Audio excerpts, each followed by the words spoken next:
вчера и завчера со гостинот кој што го имавме, дебатиравме интересни, практични прашања од тековната политика, нели и во рамките на грчкото политичко општество и пошироко на ниво на Европа, па и Јужна Америка спомнавме и така натаму. Човекот кој што ни беше гостин беше искусен политичар и идеолог на радикалната левица во Грција, доста почитуван човек, кој што вчера убаво издебатиравме си од тој момент кој што го формира и синас писмо, става коалиција на леви струења во грчкиот политички спектар, исто така идеолог и основач на СИРИЗА, која што една минорна партија на радикалната левица во склоп на интересни контекстуални настани, тековни, социјални, економски турбуленции, да ги кажам, во рамките на грчката држава, и меѓутоа исто како резултат на појава на харизматични индивидуи кои што знаеат ситуација да ја артикулираат и да ја нормално преточат или наводат кон интересите на радикалната левица, кој што го кажа дојде до ситуација да го освои политичкиот контекст на Грција да стане владеачка партија. Анализата која што ја правиме вчера беше повеќе историска, повеќе на ниво на политичка анализа, значи анализа на практичната политика која што нели се случува во контекстите кои што не се од емпириски интерес. Галаванос беше според мене прекрасен, можеби по-темелен, по-искусен човек кој што ни ги прикажа реалностите на политиката такви какви што се, малку можеби несимна на земја, кој ни каже дека револуцијата е доста романтичен, нели поим и радикалната политика, барем на леви аспекти, исто така може да звучи доста романтично, доста секси.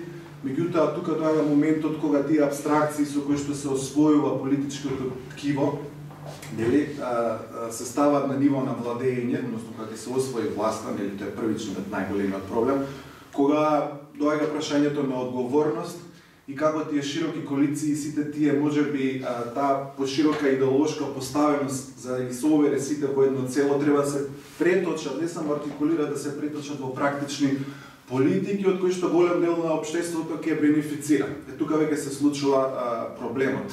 Тука Галаванос беше доста пореалистичен, реалноста е таква како што е, јас сметам дека може да се промени, значи не сум од оние кои што веруваат дека навод постојат фиксни материјални односи кои што никако не може да се изместат од својата тежа, меѓутоа сиот тој процес е доста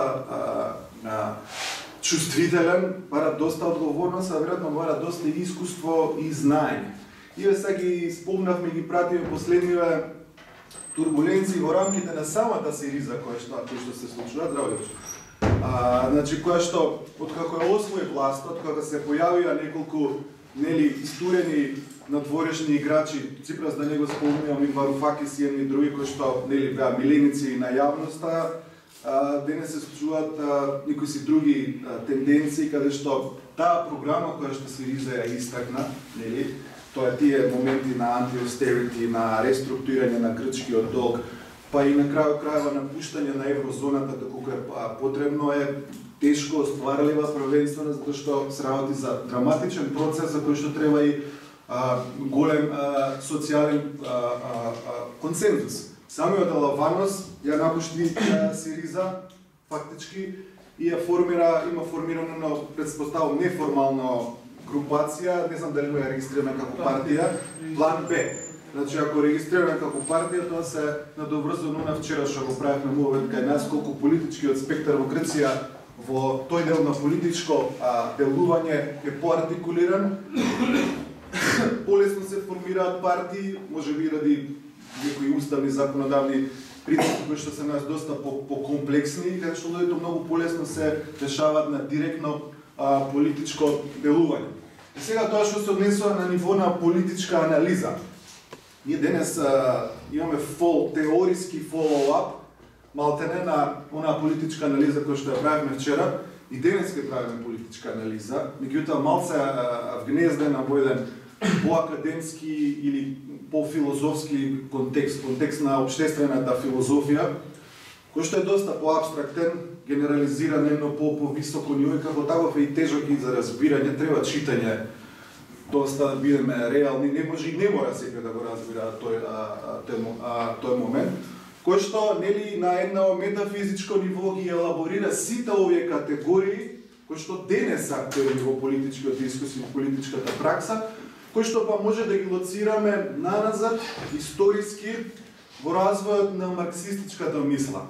Тука ви нацртав неколку работи, кои што, не знам како да наречам органиграм, графикони или било што, кои што во основа го постулира класичниот марксизам, кој што prvenstvено треба да се разбере, за да можеме денес да продолжиме кон сите оние варијации на постмарксизам, во рамките на кој па се јавува оваа идеја на Лакло и Мув за популизам на левицата генерално, кој што нели треба да формира поширока коалиција и над идеолошкиот сегмент, што е интересно, за да се довере до власта. Како теза е доста актуелна и доста интересна, со тоа што истата ја имаме не само политички артикулирана, туку практично аплицирана во борбата за освојање на политичката власт, делумно кај Сириза, многу покарактеристично е кај Подемос, кој што многу повеќе влече до тоа латиноамериканско искуство на национален социјализам, или национално определување комбиниран со социјализам, значи го напушта тој момент на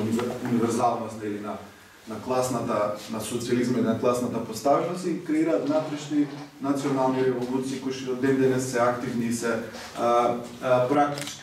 Сега ви викам, за да се разбере популизмов на Лакло, за да можеме после да си направиме некои теоретски збунки во глава, за да видим како се тоа иде, мора да се вратиме назад во историјата на марксизмот.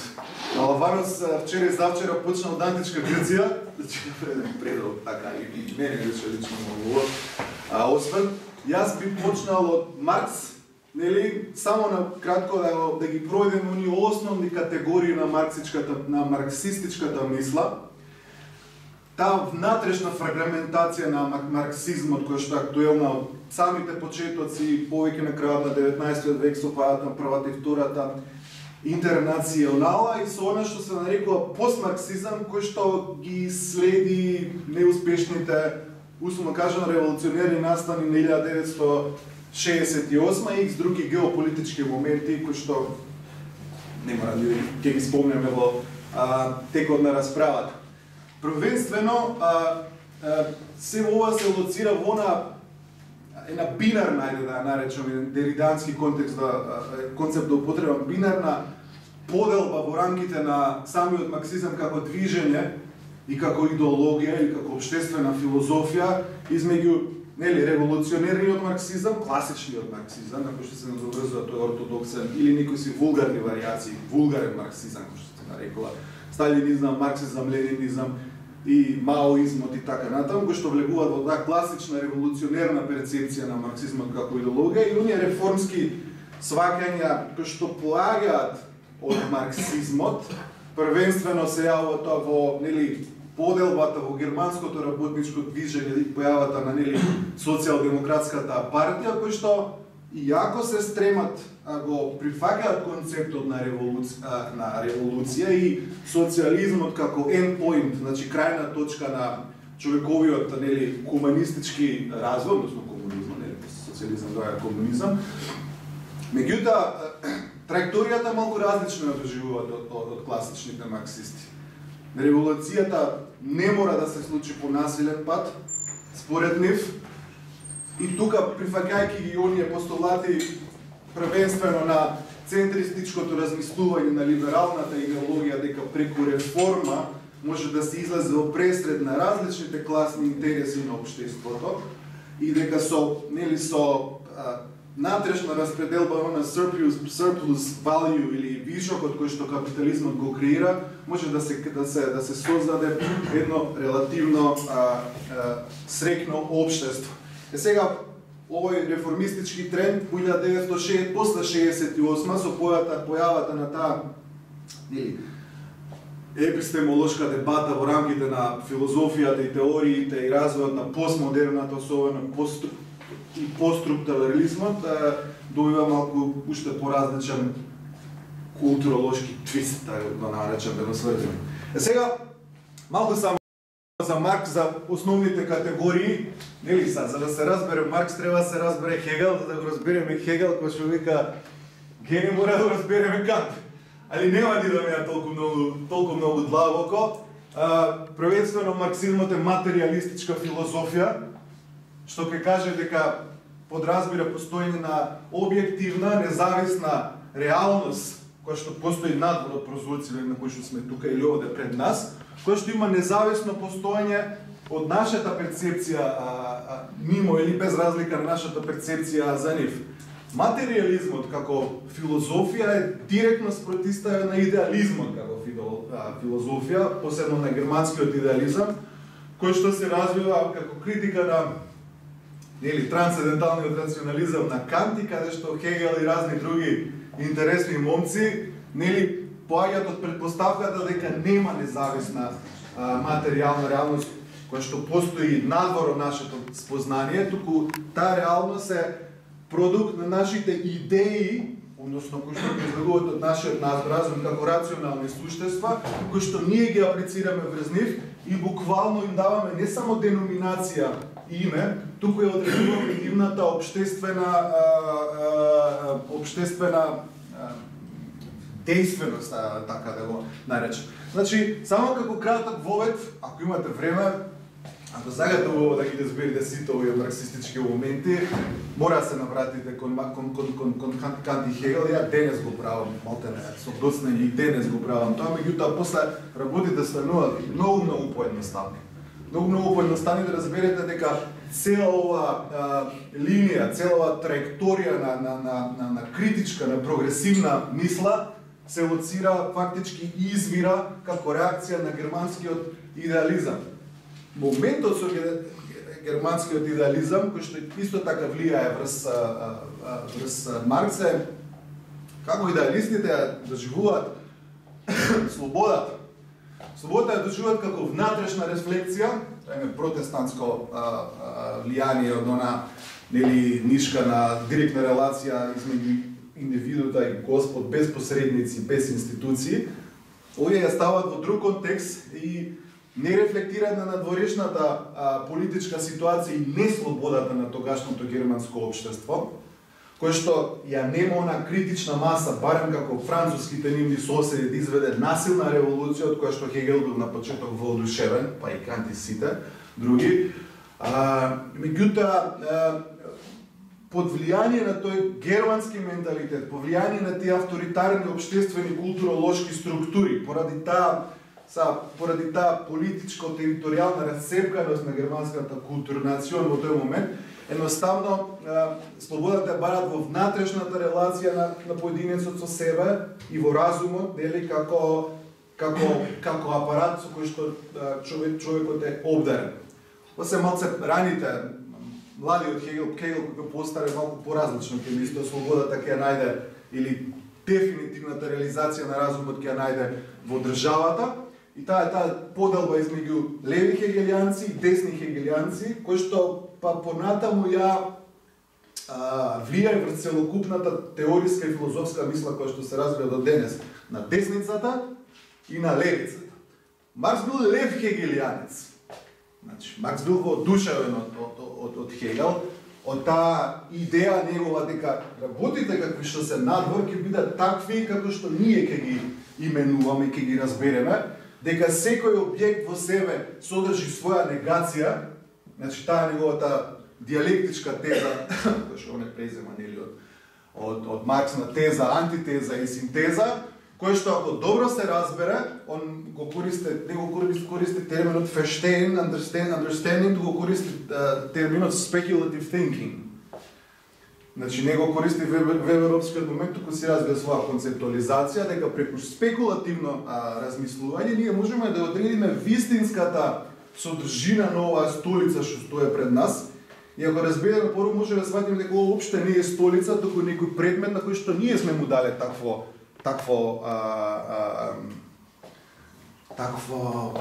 квалитет, да кажем. Сега, Маркс го напушта идеализмот. Вика, со идеиве ништо не правиме.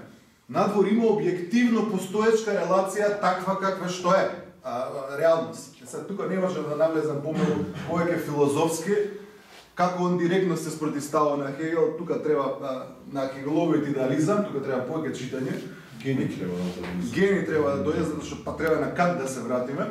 Меѓутоа, Маркс вика, еби идеализам која надвор имаш... Исто снимаш?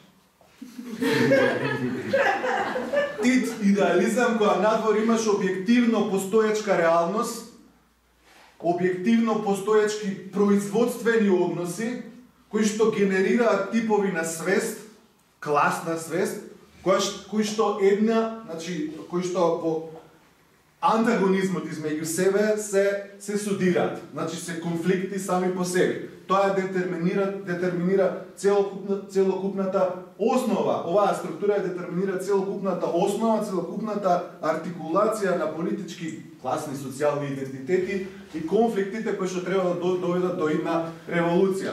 Значи, ако го земеме, тој материјален момент, ги имаме овие три моменти. Значи, марксизмот е марксистичка филозофија, материјалистичка филозофија, надвор постои објективна реалност, која што дали има име, дали ние сме ја креирале како таква, дали ние сме и дали такво разбирање, не е битно, затоа што таа реалност врз основа на економските односи, значи марксизмот е поставен на принципите на економски детерминизам, што ќе каже дека економските релации се примарни во рамките на општествениот контекст, не културните, не политичките, како што после ќе тврди постмарксизмот, уствари не како тврди дека имаат автономија. Економските односи се примарни и го формираат тој концепт на base, кај нас се преведува, мислам дека основа или база. Значи тој сооднос измеѓу base и superstructure, или базата, или надградбата, или базата и суперструктурата, е основен момент на фактички на структурирање на општествените релации. Базата се економско-производствените односи, кои што се случуваат во објективно постоечки материјален контекст, а врз основа на базата се градат сите други релации, како општествените, политичкиот контекст, културниот контекст. Овие различни области, сегменти, како сакате, немаат автономија, туку се директно формирани од економско-производствените односи. Затоа што врз основа на нив, врз основа на економскава поделба на трудов, економските односи, се градат општествените односи измеѓу различни индивидуи, колективитети и нивните социјални или општествени идентитети, се гради политичката структура, или државата, партиите, правно-политичкиот поредок, значи врз него, и на крај доаѓаат оние секојдневни односи во културниот сегмент, каде што сите ние со нашите вредности, верувања, норми и така натаму треба да се саморазбираме, меѓутоа првенствено ни е нам важно економското саморазбирање. Сега, кога ги земете овие неколку работи овака заедно, кои што можеби изгледаат комплицирано, меѓутоа кога се симплифицира, тука имате релативно едноставна структура, ако ја направите дистинкцијата измеѓу материјално и идеално, економскиот детерминизмот, марксизмот како структуралистичка филозофија, така го објасниме исто, и ако го аплицирате диалектичкиот метод. Хегел зборува за историска диалектика, Маркс зборува за диалектички материјализам.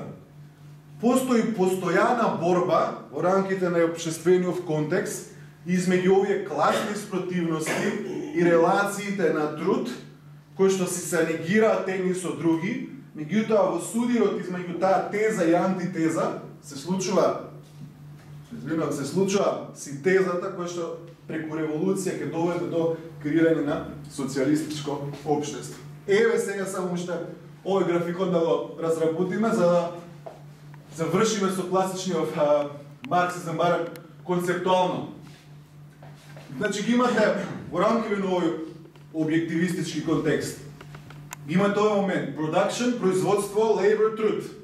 Значи имате приватна собственост која што генерира процеси нели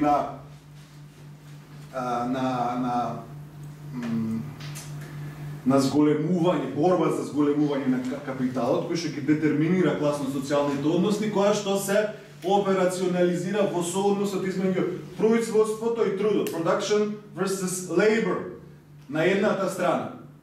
Тука го имаме пролетаријатот, нели, како социјална класа, која што е производ на таа длабока на индустриализацијата на западните општества од 19 век, каде што со длабоката дерурализација и урбанизација на големите градови и индустријски центри се јавува работничка класа, односно пролетаријат, која што нели полека станува свесна за својата експлоатирана улога во рамките на општеството од страна на овие. Тоа е буржуазијата, односно оние кои што ги поседуваат средствата за труд. Пролетаријатот нема приватна собственост, поседува мускули само за работа, значи трудот го поседува нели како единица, додека буржуазијата ги поседува средствата нели за тој труд да се искористува. Со тоа што се произведува вишок вредност, surplus value, нели таа теорија Марксова, која што делумно се распределува во минимални надници кон пролетаријатот, додека целиот вишок на таа вредност оди во рацете на оној кој што ги поседува тие средства, односно до буржујот. Е сега, овој момент, ова пада наречам диалектичка спротивставеност, бинарна, како сакате, измеѓу пролетаријатот и буржуазијава, порано или подоцна, според Маркс, според теоријата на Маркс, нели, ќе предизвика антагонизам. Како пролетаријатот нели ја гради својата, развива својата свест и станува свесен дека е експлоатиран од овие, тоа нормално ќе предизвика, ќе се реартикулира во социјални конфликти. Овие социјални конфликти со зголемувањето на нивниот интензитет и со зголемувањето на социјалната класна дискрепанца измеѓу овие два субјекта, невиновно води до револуција. Револуцијата исто така ќе биде производ на капитализмот, кој што, бидејќи е како идеологија насочен кон постојано зголемување на капиталот и постојано зголемување на профитот, еден ден кога тој профит ќе се намали, ќе се намалат и платите и надниците, само го кажам ова симплифицирано, која што уште повеќе ќе ги зголеми антагонистичките односи измеѓу овие две, ќе доведе до револуција. Револуцијата на крајот неминовно ќе заврши со социјализам, нели како едно преодно општество, каде што приватната собственост се аболира, нели? Сега тука имаме различни варијации во марксистичката мисла, меѓутоа ги имаме приватното општество, собственост се аболира, се креира едно безкласно општество, каде што секој ќе добие според потребата, како беше тоа, за секој според потребата, за секој според можностите, кон секој според. Тоа ти дека но. Е сега, викам, ова се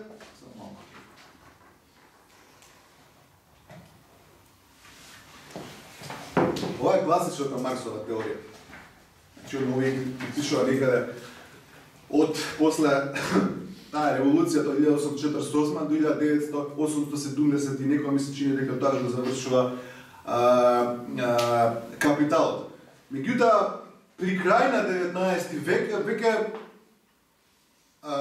се јавува разногласие при интерпретацијата на Маркс и разногласие при неговото разбирање, особено неговиот така наречен саентизам, или тој после се развива малку подоцна тој академски марксизам, кој што во основа е позитивистички, кој што Марксовата теорија не ја поставува само како дескриптивен механизам со кој што ние треба да го разбереме општеството надвор, туку како нормативно перспективен апарат со кој што ние општеството во исто време мора да го формулираме. И таа Марксова ортодоксија е дека ова е апсолутен точен факт, значи тоа е тој саентизам, кој што ако се аплицира позитивистички, нели, копирајќи ја методологијата од природните науки, дури во општествен контекст може да предизвика едно развиено и среќно општество. Значи, имат вие модернистички хуманизам, значи, доведен до својата врв, каде што Маркс практично завршува дека човекот може свесно да ги аплицира неговите тези во општествен контекст, нели, и да креира среќно и задоволно човеково општество. Меѓутоа некаде на почеток на 19 век, особено во контекстот на германската работничка класа, да ја наречам, и дебата, каде што се вуваат ликови како Роза Луксембург, Каутски, Бенштайн и така натаму, значи тој теоретски момент е најбогат во тој момент во рамките на Германија, се постулира моментот на фрагментација. Значи тоа е теза на Роза Луксембург, која што вика класите како категорија, како универзална категорија која што треба да ги представат, нели, социјалните идентитети на конкретните, нели, на пролетариот моментов, едноставно не само што не се фиксни категории, туку не постои единство во нив, токму поради процесот на фрагментација внатре во рамките на овие работнички движења.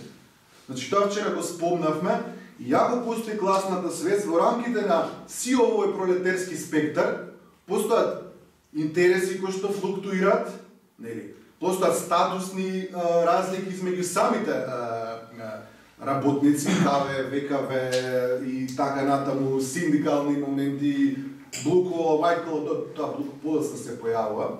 Меѓутоа, Роза Луксембург вика, класата не е унитарна категорија.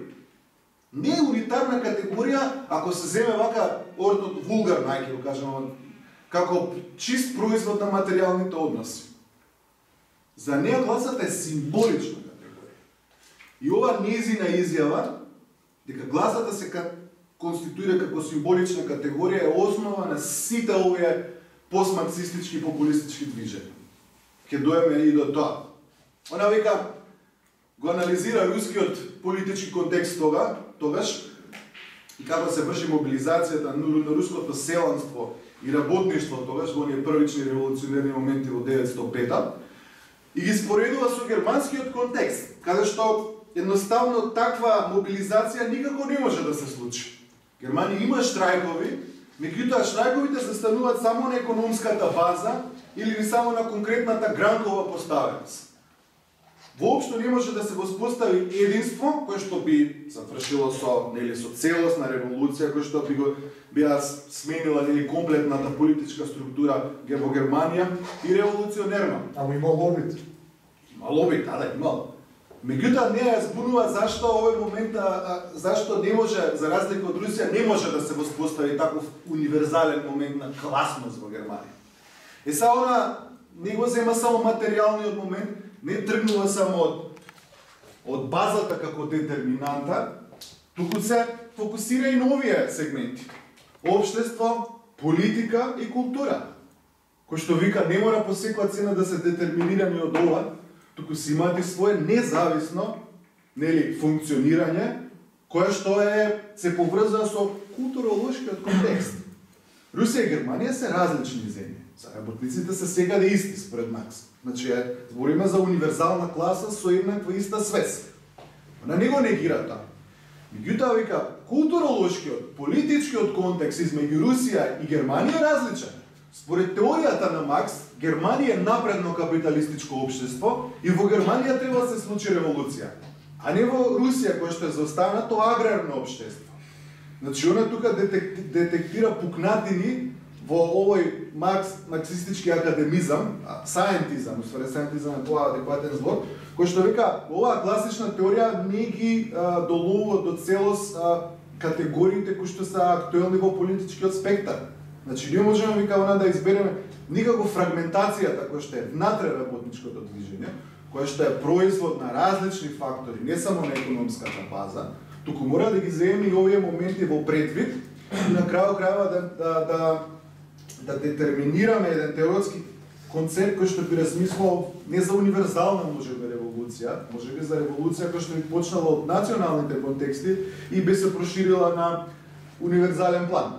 Сега тука има уште многу да се зборува, не за Роза Луксембург, тука веќе се случува, тоа е во очи на втората интернационала, каде што таа тогашна криза на марксизмот, која што е една позната изрекан полски марксист Адам Пржеворски, ми се чини нега, кој што вика марксизмот како теорија е во криза, меѓутоа реакцијата која што ова спознание ја дава е доста различна по зависност од контекстот. Карл Кауцки ја го формирал концепт на ортодоксен марксизам, кој што вика марксизмот како теорија може и да не е точен, меѓутоа неговите крајни цели се супер, хумани се. И на крајот крајва ние мора да го мимо таа реалност која што се разликува, ние мора да го практицираме по секоја цена за да дојдеме до универзална револуција. Сето убаво звучи, нели? Меѓутоа Роза Луксембург му вика тоа ја потиснува реалноста, ја тотализира реалноста и не дозволува артикулација на различни идентитети кои што не се директно класно детерминирани. Значи е популизмов денес. Значи ќе запамтиме и направиме паралел. Значи мора да се разлабави таа материјалистичка поставеност на марксизмот, она не ја негира класата. Меѓутоа века класата не е унитарно тело, фрагментирана измеѓу себе. Внатре класата има различни интереси и ние треба да најдеме начин како да ги артикулираме. Значи тоа е основниот момент на Роза Луксембург, меѓутоа таа реакционерна, ортодоксна ревизија на марксизмот под Кауцки едноставно останува на овој момент. Потоа има туше три бриф на брзина ги предам онака да не зборам преграма за марксизам, идеме на главните теми. Сигурно неколку нови апдейтирања, да кажем, на марксистичката мисла. Прва е ова ортодоксниот марксизам, нели, кој што застанува на револуционерната основа. Од него се дели германската социјалдемократија, нели, која што почнува да го развива тој концепт на реформа, кој што се приближува многу кон либералниот центар и до ден денес фактички имаме таа идеја. Потоа се јавува ревизионизмот во рамките на марксистичката мисла, кој што не ја отворила базата, меѓутоа зборува за автономијата на политичкото и автономијата на државата како единка која што не секогаш мора да ги презентира оние интереси кои што се спротивставени на работничкото движење. И на крај доаѓа тој така наречен револуционерен синдикализам, тој на Џорџ Сорел, едно кој што го открив пред неколку години во некој друг контекст, кој што има тоа влијание на анаркосиндикализмот во рамките на левица, значи дури анаркосиндикализмот може да биде целосно дистинктиран од марксизмот како идеологија, меѓутоа он не зборува за класи, туку зборува за политички блокови. Вика, ако општеството го поделиме на блокови, наместо на класи, кои што се економски детерминирани, а он тргнува од синдикализмот, можеме да имаме многу поголем успех и во реализацијата на крајната цел. Викам, овие работи ви кажав многу симплифицирано, и јас површно ги знам, значи толку комплексна и убава мисла за која што може би требаат години да се длабоко се нурнете во тоа. Значи, ова што се однесува до развојот на класичниот марксизам, нели, онаа дихотомија измеѓу револуционерното и реформистичкото крило, каде што првите пукнатини во таа монолитност на марксистичката мисла говорат за тоа дека овој ортодоксен марксизам е премногу цврст, не соодветствува со општествената реалност и како таков е штетен. Затоа што не може да креира поширока мобилизација. Ако некој не се идентификува класно, или ако во рамките на класата имате флуктуирачки идентитети, интереси, тоа вие не можете да мобилизирате и да креирате основно некој единство. Значи, како малечка сублимација на тоа. Сега идеме кон постмарксизмот и концептот на хегемонија, нели, кој што е основен за да се разбере мислава на Лаклоимов, кој што па влече многу од идеите на Грамши. Значи, сте слушнале за Антонио Грамши, тоа е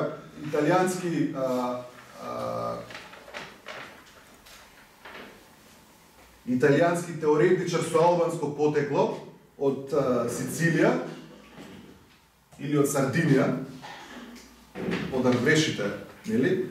Кој што го развива концептот на хегемонија. Значи, Антонио Грамши е марксист.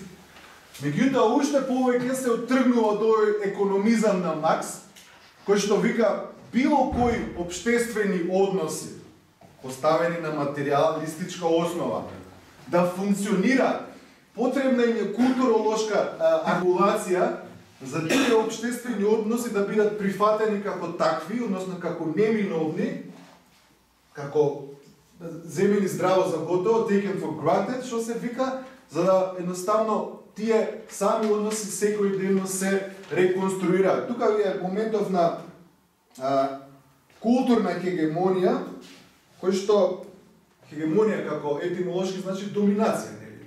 Хеgemon е човек некој кој што доминира, голема силна моќ која што се аплицира през остатокот на различните субјекти. Значи, според Грамши,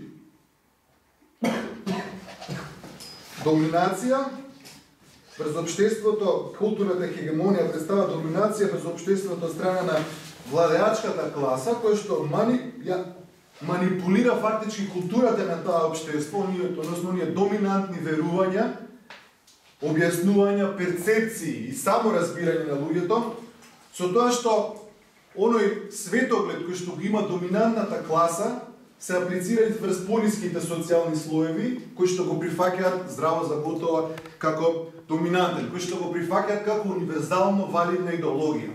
Тоа ви идеологијата, да речеме, на капитализмот.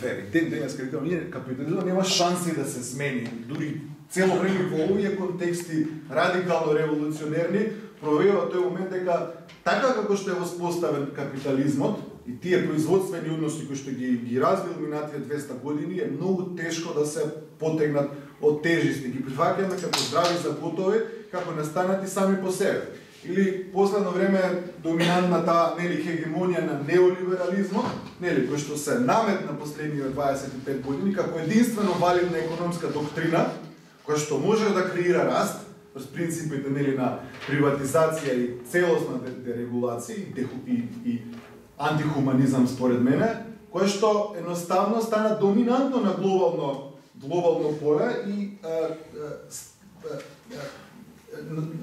никако не може да се креира критичка маса која што се бија не само узурпирала, туку бија отфрлила оваа идеологија. Зашто оваа идеологија е хегемона. Тоа го потенцира, Грамси, постојат производствени односи, меѓутоа без нивна културолошка реартикулација и незина културолошка импозиција од озгора, од страна на владеачките класи, овој систем не може да се смени. Што е неговата идеја? Он вика, како спротиставеност на тоа доминантна буржуазска култура, пролетаријатот треба да се развие свој културен комплекс, кој што го има, меѓутоа кој што не е доминант доволно артикулиран.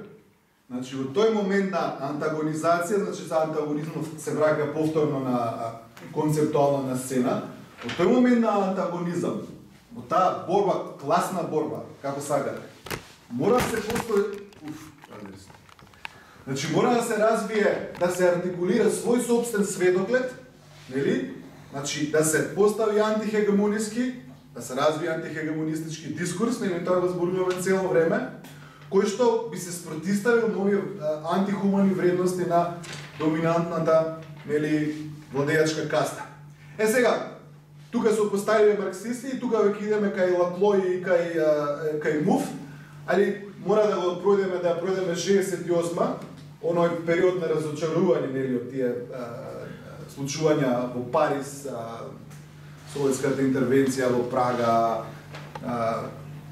немирите на германските универзитети, Друди Дучке и така натаму, многу интересни моменти се тоа, што допојше се во сенка на француските случувања, секој пат се комплексни.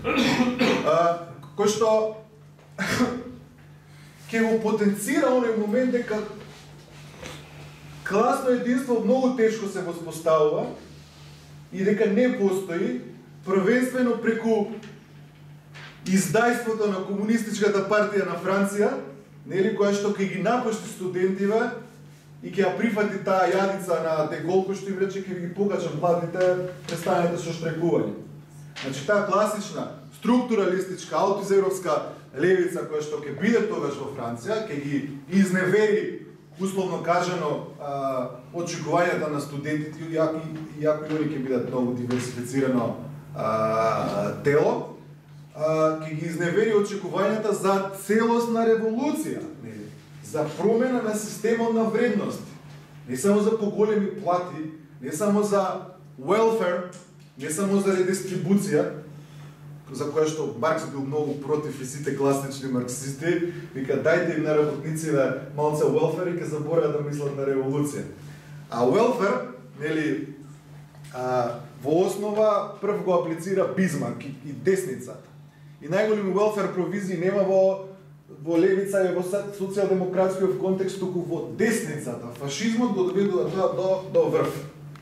Значи, ова чисто како дигресија за welfare провизиите, кога се практично аплицирани и дека не се само измислица, уствари механизам на левицата, напротив Маркс и тие класични марксисти многу се спротивставуваат на таа редистрибуција, што го пречува патот кон револуцијата. Али ова е прашање за нешто друго.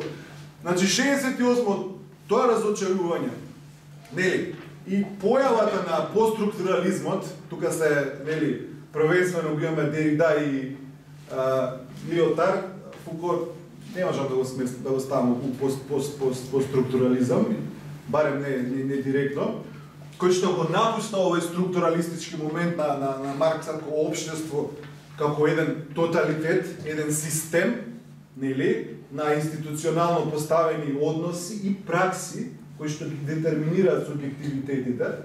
Значи постструктурализмот е спротивставен на тие големи grand narratives, incredulity, кој користи зборот Лиотар, и вика општествените релации се збир на испреплетени дискурси и наративи, нели, кои што не можеме да ги фиксираме, кои што се непостојани, кои што се нецелосни, кои што не се фиксни, че немаме фиксни политички било какви идентитети кои што се производ на, нели, артикулација. Сега, врз основа на ова се што го кажав до сега, значи многу се распригажав, врз основа на оние категории на класичниот марксизам, критиката за фрагментацијата, неединството на класата како категорија, нели, врз основа на концептов на хегемонија, кој што го развива Грамши, и врз основа на појата на постструктурализмот, нели, се јавуваат Лакло и Мув, кој што, имам книгата тука, 85-та е вадата на книга се вика Hegemony and Socialist Strategy. Хегемонија е социјалистичка стратегија која што е фантастична за читање, доста густа е, мислам, али не е преку теоретски, не е прекомплицирана, јазикот на кој што ни двајца пишува многу ми се доваѓа. Значи помалку се, они се повеќе теоретични отколку филозофи. Значи они се политичка теорија двајцата, кои што врз основа на сите овие ја анализираат ситуацијата со левицата во Европа и на глобално ниво, кој што е, како се вика, disillusioned, како го преведеш, не разочарана, туку нега илузии, нема веројатно. Изгубила илузиите дека може да се случи, нели, социјалистичка револуција, кој што особено се, нели, делегитимирани со, нели, со неуспехот на социјалистичкиот проект во рамките на Источна Европа. 89-та, нели, се јавува и крајот на историјата, условно кажано дефинитивната историска победа на либерализмот, нели, како доминантна хегемонија која што едноставно го, според тие кои што го изведува, го представува крајот на човековата мисла, како глупост. Сега, овие вадат книга во 85-та, меѓутоа актуелна и денес, ако ја читате, Хегемонија и социјалистичка стратегија, малку апдейт има на почеток, и денес актуелна, буквално зборува за оние моменти, ги предвидува оние моменти кои што денес ги разговараме. Што е големината на овие двајца автори, со кои што актери, кои што успеаат, значи, 35 години, 30 години уназад да ги предвидат проблемите со кои што се занимаваме денес. Значи, доминацијата на неолиберализмот, нели, целосниот тоталитет на капитализмот како економски систем, целосно, нели, делегитимирана или разречена или фрагментирана левица и, нели, политички мок кој што се репродуцира најчесто преку десните партии кои што го имаат главниот збор. Сега, што прават они, она што е важно, што го аплицира. Значи, исто, мора да се разлабави класичната марксистичка класна категоризација, да се дозволи многу повеќе простор за културата, која што па би ги артикулирале сите оние пост 68 движења, значи, кои што се идентитетски движења, кои што се појавуваат во Европа, значи оние моменти на тие social movements, како што се дефинираат, civil rights movements, феминистички движења, гей лесбијан движења и така натаму, кои што ја рефлектираат она доцна фаза на модернизма, каде што таа атомизација, нели, на секојдневното живење крира фрагментација во рамките на културниот контекст, каде што ние не мора воопшто да се дефинираме во основа на нашата социјална поставеност, туку за овој начин како што ние се доживуваме културолошки. Они вика, тоа мора да се прифати како неминовност, да му се даде шанса за посилно да се артикулира во она што се нарекува концепт на radical politics. Ако ги земете radical politics по дефиниција, како тоа го разбират Лаклоимов и ги споредите со класичниот марксизам, ќе видите дека тука нема ништо радикално. Радикално е да излезеш на улица и да рушиш, да палиш, едноставно да се обидеш да го насилно да го струшиш режимот кој е делегитимиран. Едноставно. Радикална политика, оние доживуваат во контекст на либералниот плурализам, значи, каде што антагонизмот веќе не е насилен, туку е агонистички. Значи, они го омекнуваат за тој концепт на агонизам. Ако е антагонизам конфликт, агонизам значи спротивставување. Значи, малта на јазични варијации кои што треба да го омекнат тој момент, за кој ќе речете антагонизам да не сватат луѓето дека револуција ќе правите насилно, или ќе палиме контейнери или сето тоа, туку дека во оној момент на либерален плурализам постои поизразета артикулација на различни идентитети кои што не мора да се класно детерминирани, меѓутоа мора да се постават на едно заедничко ниво и со тој механизам на радикална политика да се проложи кон плурализација на општеството. Само тоа да го кажам, Ана, извини. И тоа овој момент е најкритичниот во мислава на Лаклоимов, кој што по-класичните марксисти или по-изразетата левица не може да дигестира. Значи, Лаклоимов не идат кон социјалистичко општество. Не зборат за, нити го негираат капитализмот. Значи, во таа книга нема ништо за капитализмот. Во другите. Да, туку викаат, идеме ние да го продлабочиме либерал-демократското општество, кој што не е фиксно, вака како што е недобро артикулирано. Меѓутоа, со оваа радикализација и со оваа артикулација на различни идентитети, ние идеме на проширување на концептот на човекови права. Значи, тоа е класична либерална мисла, која што МУФ ја маскира со нејзиниот концепт на либерален социјализам.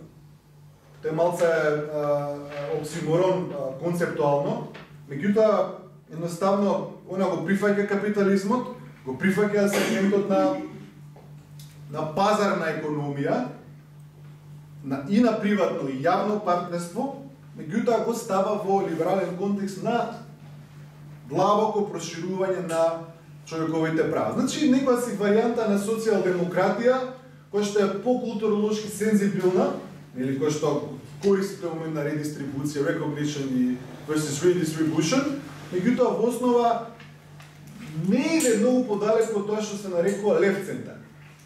Значи, едноставно проектот социјалистичко го доживува во либерална Окланда, која што на некој начин представува и крај на историјата, ако не бе. Сега, Ана, сакаш ти да кажеш нешто или да завршиш? Ај, кажи. Ти, Лупчо, ја имаше некој може го знаеме тоа, ама за публиката, во врска со елементот радикалност, силно што го повторувам, кога ми почне дека публика, Радикалноста повеќе се однесува на демократијата, значи радикална демократија, не е тоа радикална политика затоа што е радикализам сам по себе. Посписан и го што кажува палење на него. Радикална демократија која што е исклучително проблематичен поим од аспект на популистички маневар кој што може да го произведе. Значи радикалната демократија е стара демократија, класична демократија, каде што се бара директно учество на сите, што е невозможно во современото општество. Современото општество бара и елитистички малце аспекти демократски, но тоа е друга тема. Во таа смисла сакав само да интервенирам. За супер. Со радикалноста. Значи што е радикалноста? Радикалноста што е радикална демократија. Не радикалноста по себе. Значи, директната демократија што во масовите општества е сериозно доведена во прашање. Потребата од директна демократија се доведува во прашање. Сега поентата денеска е ние да го балансираме овој што е ефикасната неопходност на демократската, либерално-демократската политички систем и директната демократија. Балансот помеѓу класична и современа, односно ефикасност и директност. Супер интервенција. Требало левицата да реши конечно. Значи тој концептуален момент на радикална демократија продолбочување на демократија и преку голема партиципативност, артикулација на различни политички идентитети кои што се бројни во современо општество. Сега они па се враќаат на концептот на хегемонија исто, значи како да се искова нова хегемонија, кој имаме различни културолошки групи. Имаме примери за социјални групи, имате феминистички движења, да речеме, имате здружение на... Не, здружение од локален контекст, здружение на тутунари. Пример, што имаат заедничко идеолошки? Не мора ништо да имаат заедничко. Меѓутоа, како да ги споиме у една коалиција? Значи, оно што вчера го дебатиравме, како да направиме коалиција кај нас. Како да креираме нова хегемонија, нели, со која што овие различни социјални групи ќе се идентификуваат. Не само културолошки, туку субкултурни групи. Панкери, хипстери, што сака да кажете. Шминкери, и така натаму, LGBT групи, и така натаму. Како да направиме коалиција меѓу сите овие? Па невозможно е. Сега ќе ти кажам што предлагаат тоа. Невозможно. Добро, легитимен став. Има антагонизам меѓу тие групи. Како тој внатрешен антагонизам да се намери? Според помеѓу одредени групи, да, е можно да има сојуз, инклузивност, ама според не може меѓу сите. Значи, они викаат натрешниот антагонизам не може да се надмине.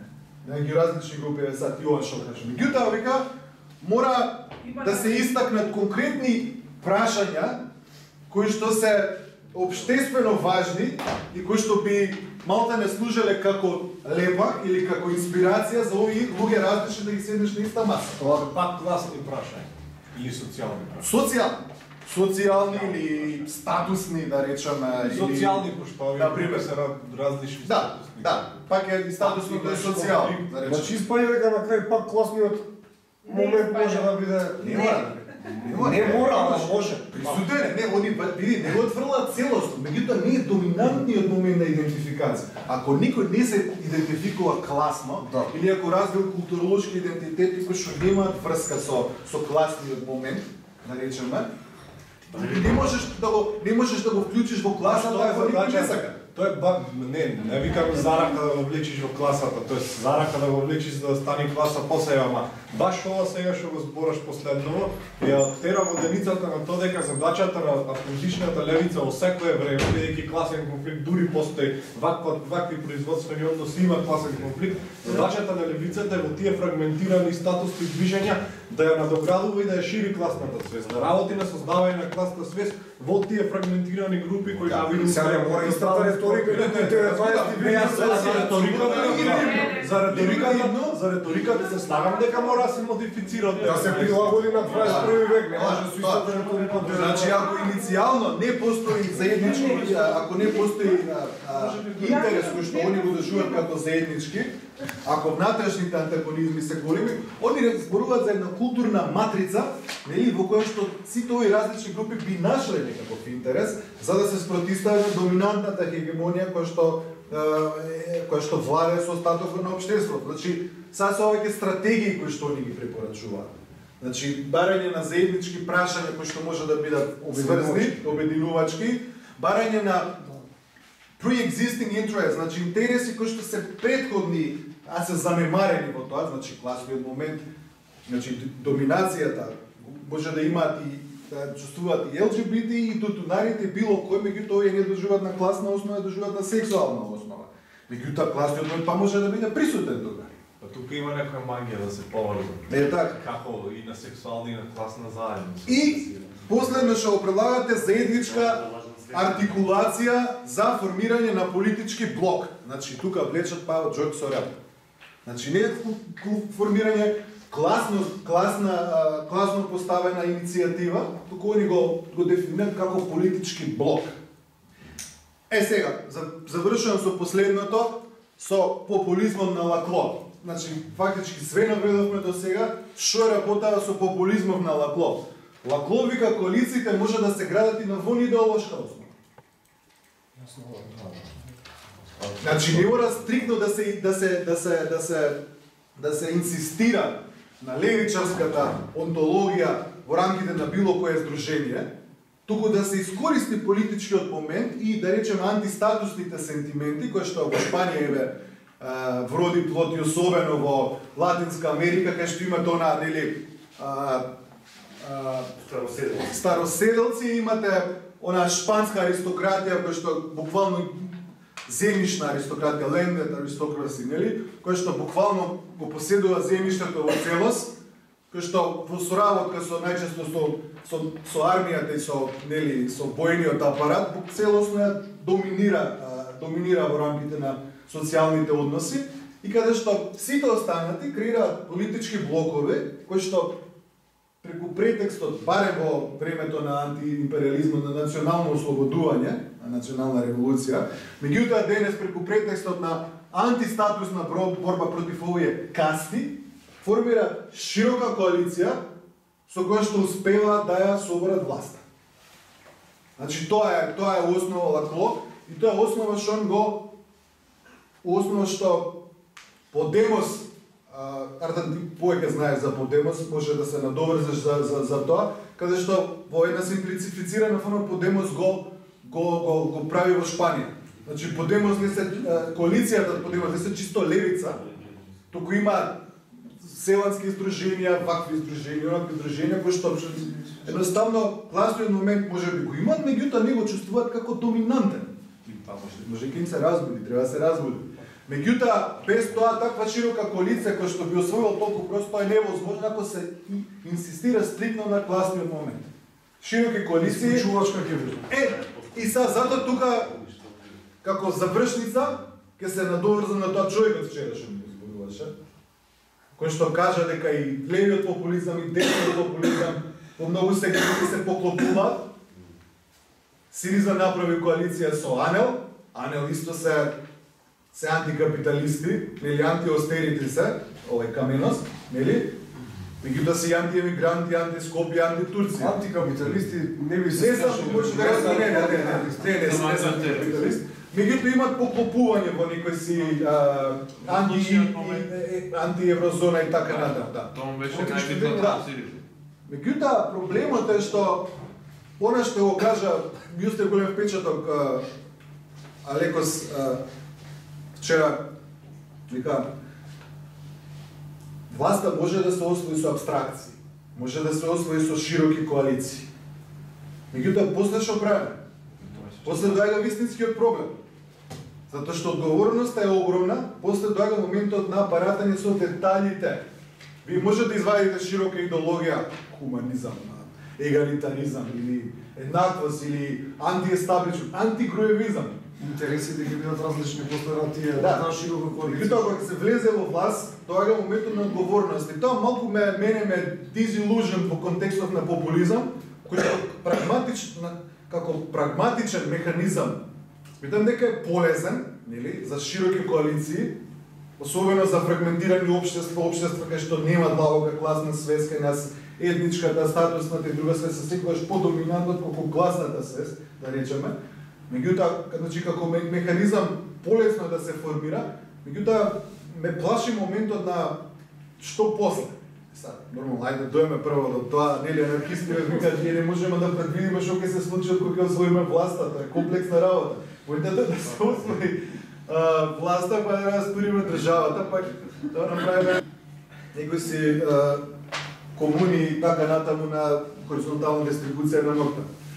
Значи, да резимирам, ке ми извините го направив предлабока овакво елаборација, сакав да ги поврземе работиве и теориски, и филозофски, и идеолошки, за да ја сватиме и моќта на марксистичката мисла до денес и вариациите на истите, нели, кои што забегуваат во една друга страна, кои што па, ако ништо друго, ни даваат и теориски механизми, дури стратегии, кои што можеби ние можеме да ги аплицираме кај нас. Вчера Алванос ни говореше како тоа они го направиле во Грција, правиме паралели со Шпанија, па ќе видиме и ние до кај сме и што можеме да направиме. Битно размислуваме таа насока, па може после 30 години нешто ќе се случи.